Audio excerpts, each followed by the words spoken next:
FIFA club বিশ্বকাপে নিজেদের দ্বিতীয় ম্যাচে জয় পেয়েছে লিওনেল মেসির ইন্টার মায়ামি। পোর্তোর বিপক্ষে 2-1 গোলে জিতেছে তারা। আরেক ম্যাচে সিয়েটল সাউন্ডার্সকে 3-1 গোলে হারিয়েছে অ্যাটলেটিকো মাদ্রিদ। রিপোর্ট করছেন এসএম আশরাফ। হারলে গ্রুপ পর্ব থেকেই বিদায়ের শঙ্কা। এমন সমীকরণের ম্যাচে যুক্তরাষ্ট্রের মার্সিডিজ বেঞ্জ স্টেডিয়ামে 8 মিনিটে স্বাগতিক শিবির স্তব্ধ। পেনাল্টি থেকে পর্তুগিজ ক্লাবকে এগিয়ে নেন স্যামু আগুইহুয়া। সমতায় ফেরার সুযোগ 19 মিনিটে পেয়ে যায় মায়ামি, কিন্তু লুইস সুয়ারেজ যেন মনে করিয়ে দিলেন বয়সের ভারে কখনো কখনো ধারও কমে যায়। 35 মিনিটে আরও একবার যুক্তরাষ্ট্রের ক্লাবকে হতাশ করে পোর্তো।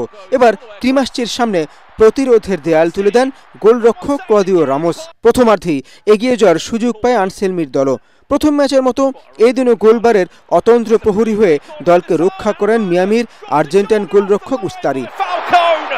তবে 47 মিনিটে সব প্রতিরোধ ভেঙে মিয়ামিকে এগিয়ে নেন সাগুভিয়া। এরপর 54 মিনিটে মেসি ম্যাজিক। ডি বক্সের বাইরে থেকে তার নেয়া ফ্রি কিক রুখে দেওয়ার সাধ্য ছিল না পোর্তো গোলরক্ষকের।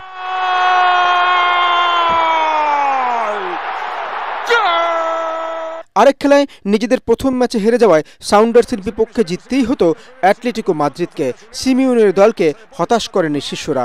পাবলো ব্যারিওস আর অ্যাক্সেল উইটসেলের গোলে 47 মিনিটের মধ্যে 2-0-তে এগিয়ে যায় তারা। এরপর 55 মিনিটে নিজের দ্বিতীয় গোল করে দলকে স্বস্তির জয় এনে দেন Pablo Barrios. SM Ashraf, ATN Bangla.